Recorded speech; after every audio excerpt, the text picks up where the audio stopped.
Hello दोस्तों, triple S the 27 coaching centre में आपका स्वागत है।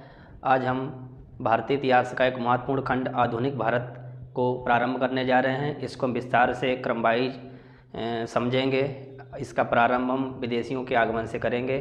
जैसे पुर्तगाली आए, इसके बाद में अन्य विदेशी आए, तो यहाँ से हम इसका स्टार्ट करेंगे और खूब गहन अध्ययन इसका करेंगे। बहुत डीप में जाएंगे। जैसे PCS है, UGC नेट है, UPSC है, उस लेवल की क्लास ये चलेगी। और इसको हम क्रम वाइज डेली एक लेक्चर शाम को डालेंगे और अच्छे से इसको अध्ययन करेंगे। आइए, आशा करते हैं कि जो भी आप लोगों ने पढ़ा होगा इससे पहले आधुनिक भारत के इतिहास के बारे में, उसमें कुछ ना कुछ जानकारी आपको ज़्यादा ही मिलेगी इस लेक्चर में, तो बने रहिएगा। दोस्तों आइए स्टार्ट करते हैं कि आधुनिक भारत का इतिहास।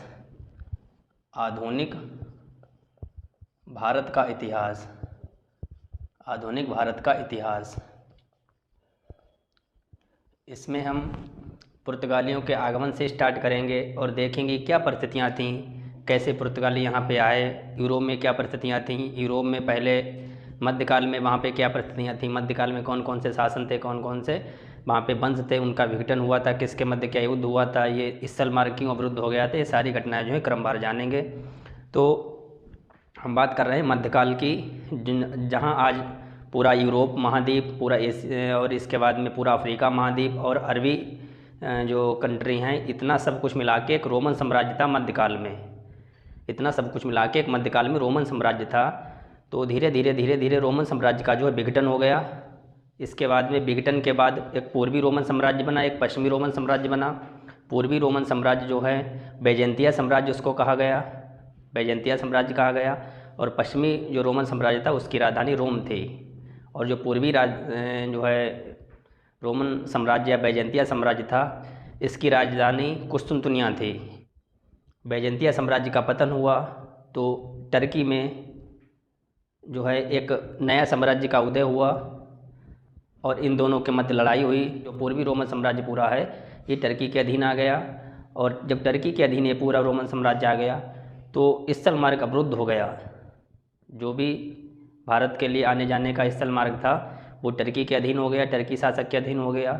तो आइए पूरी कहानी जो है तथ्यवार देखते हैं। पहले हम हल्का सा एक मैप बना लेंगे। मैप क्या, देखिए, पहले हम रोमन साम्राज्य की बात करते हैं। रोमन साम्राज्य, रोमन साम्राज्य का क्या मतलब है, रोमन साम्राज्य में कौन कौन उस टाइम शामिल थे? तो मुख्यतः 3 क्षेत्र लिखिए आप कि पूरा यूरोप महाद्वीप, पूरा जो है यूरोप महाद्वीप, यूरोप महाद्वीप, पूरा अफ्रीका महाद्वीप, अफ्रीका महाद्वीप, इसके बाद में पूरा टर्की, टर्की क्षेत्र। ये तीनों क्षेत्र मिला के जो है पूरे को कहा जाता था रोमन साम्राज्य। बहुत ही दोस्तों इम्पोर्टेंट बात है ये, क्योंकि जब तक आप भौगोलिक परिस्थितियाँ नहीं जानोगे तब तक आप इतिहास को नहीं जान पाओगे। तो पूरा यूरोप, पूरा अफ्रीका और टर्की, जो एशिया और अफ्रीका के बीच का बॉर्डर बनाता है, इन पूरे क्षेत्र में क्या था, रोमन साम्राज्य था। धीरे धीरे जैसे समय के साथ साथ रोमन साम्राज्य का पतन हो गया और पतन के बाद इसका विघटन हो गया। तो एक बना मेरा पश्चिमी रोमन साम्राज्य, पश्चिमी रोमन साम्राज्य, और एक हिस्सा जो बना है पूर्वी रोमन साम्राज्य, पूर्वी रोमन साम्राज्य। तो देखिए अब कहानी स्टार्ट होती है अलग अलग 2 साम्राज्यों के बीच में। इसकी राजधानी क्या थी, इसकी राजधानी क्या थी, इसकी राजधानी रोम थी। और इसकी राजधानी क्या थी, पूर्वी रोमन साम्राज्य को बैजेंतिया साम्राज्य भी कहा जाता है। बहुत इंपॉर्टेंट दोस्तों ये प्रश्न है, बैजेंतिया साम्राज्य। जब दोस्तों आप किताब पढ़ते हो तो कहीं कहीं उसमें रोमन साम्राज्य लिखा होता है, कहीं पूर्वी रोमन साम्राज्य, कहीं बैजेंतिया साम्राज्य, तो आप कन्फ्यूजन होते हैं। बैजेंतिया साम्राज्य का मतलब है इसका ही दूसरा नाम। और इसकी राजधानी कहाँ थी, इसकी राजधानी दोस्तों एक शहर था कैस्टेंटिनोपल। थोड़ा टफ है नाम लेना, कैस्टेंटिनोपल ये शहर था। तो कैस्टेंटिनोपल एक किस साम्राज्य की राजधानी थी, बैजेंतिया साम्राज्य की राजधानी थी या पूर्वी रोमन साम्राज्य की राजधानी थी। और पश्चिमी रोमन साम्राज्य की राजधानी रोम थी। ठीक है, तो दोस्तों धीरे धीरे इसका भी पतन हो गया। बैजेंतिया साम्राज्य जो है कब से कब तक शासन किया, इम्पोर्टेंट बहुत है इसका, 324 BC से 1453 BC नहीं दोस्तों, AD है। 324 AD से 1453 AD तक या ईस्वी तक इन्होंने शासन किया। तो दोस्तों इसकी बात हम नहीं करेंगे, भारतीय संदर्भ में ये पोर्शन ज़्यादा इम्पोर्टेंट है, इसी से भारतीय जो है इतिहास की खोज के संदर्भ में प्रश्न बनते हैं। तो पूर्वी रोमन साम्राज्य, इसको बैजेंतिया साम्राज्य भी कहा जाता था। बैजेंतिया साम्राज्य का शासन 324 ईस्वी से 1453 ईस्वी तक रहा। तो इसी के अंतर्गत रोमन से जब इसका जो है बंटवारा हो गया था रोमन साम्राज्य का, पश्चिमी रोमन और पूर्वी रोमन, तो पूर्वी रोमन के हिस्से में दोस्तों जितने भी अरबी कंट्री हैं ये सब आया था, और थोड़ा जो है पूर्वी साइड का यूरोप, तो ये टर्की क्षेत्र जो है वो इसके ही अंतर्गत आया था। इसमें कौन कौन आया था, पूर्वी यूरोप और प्लस टर्की, ठीक है, टर्की। तो ये क्षेत्र जो है ये पूर्वी रोमन साम्राज्य के अंतर्गत आए थे, और जो है आपका पश्चिमी यूरोप ये इसमें आया था, पश्चिमी यूरोप। तो धीरे धीरे दोस्तों 324 AD से 1453 ईस्वी तक यहाँ शासन अलग अलग शासकों ने किया। तो धीरे धीरे जैसे जैसे अयोग्य शासक आते गए ये साम्राज्य जो है कमज़ोर होता गया। ये घटना दोस्तों 1453 AD में हुई। 1453 AD में क्या हुआ था कि टर्की में दोस्तों, टर्की में जो टर्की एक देश अभी हमने बताया था, टर्की क्षेत्र, यहाँ एक नया साम्राज्य उदय हो गया था। नया साम्राज्य का उदय हुआ था। कौन सा साम्राज्य था, उस्मानिया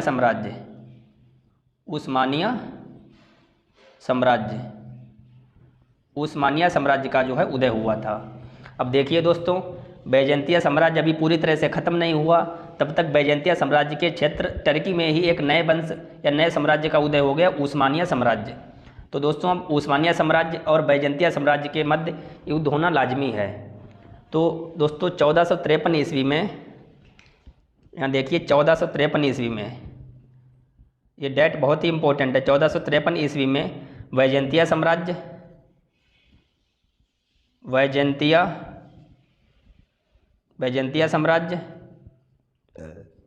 प्लस उस्मानिया साम्राज्य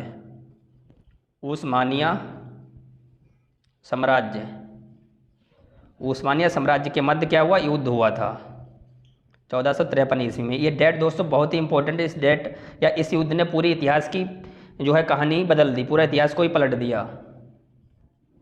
तो दोस्तों इस युद्ध में क्या हुआ, इस युद्ध में बैजेंतिया साम्राज्य ये जो है पराजय इसके हाथ लगी, युद्ध में हार गए, और ये साम्राज्य जो है युद्ध में विजयी हो गया।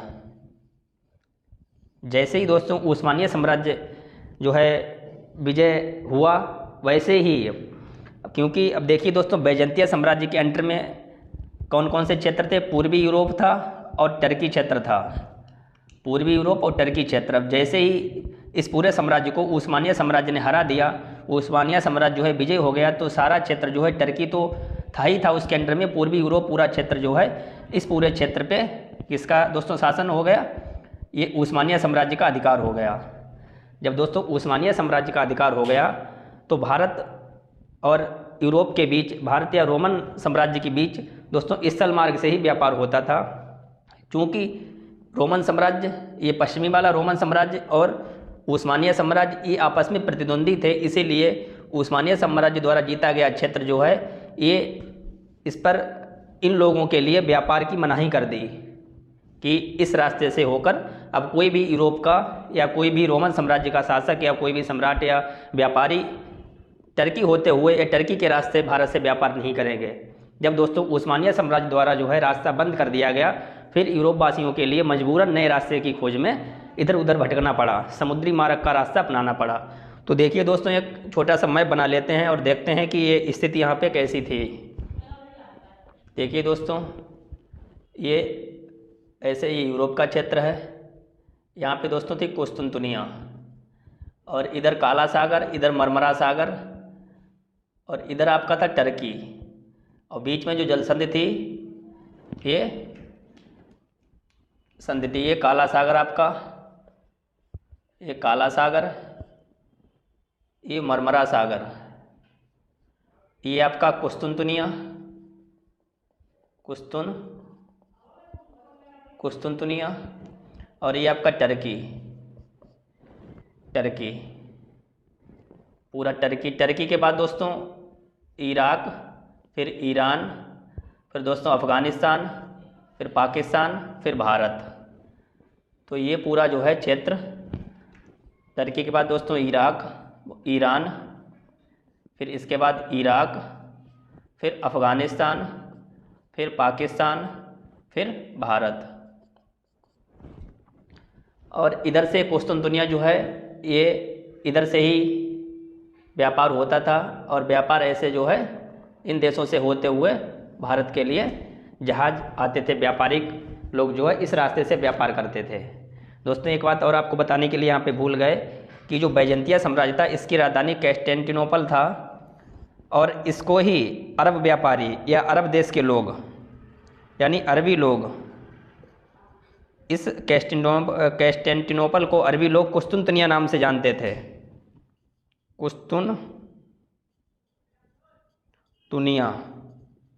कुस्तुनतुनिया इसको कहते थे, कुस्तुनतुनिया। आज वर्तमान में इसकी क्या स्थिति है? वर्तमान स्थिति कुस्तुनतुनिया की वर्तमान में ये जो है टर्की के अधिकार में है, टर्की या तुर्की के अधिकार में है, यानी टर्की का अधिकार है। और इसका अब नाम बदल दिया गया है, 1930 ईस्वी में इसका नाम बदल दिया गया है, और नया नाम इसका क्या रखा है? इसका नया नाम इस्तांबुल। ये 1930 ईस्वी में इसका नाम बदला गया था दोस्तों। इसीलिए अगर आप कुस्तुनतुनिया को आज मैप में देखेंगे, भारतीय नक्शे, इसमें विश्व के नक्शे में देखेंगे तो इस्तांबुल नाम से आपको एक देश मिलेगा, कुस्तुनतुनिया के नाम से कोई आपको देश नहीं मिलेगा, देश या जगह जो है नहीं मिलेगी। कुस्तुनतुनिया का नाम इस्तांबुल रख दिया गया 1930 में। तो दोस्तों देखते हैं बैजेंतिया और उस्मानिया साम्राज्य के मध्य जो युद्ध हुआ था, युद्ध में उस्मानिया साम्राज्य ने पूर्वी यूरोप और टर्की पर अधिकार कर लिया था। अधिकार करने के परिणाम स्वरूप जो है रास्ता जो है अपना क्षेत्र इस साल अवरुद्ध कर दिया, व्यापार अवरुद्ध कर दिया।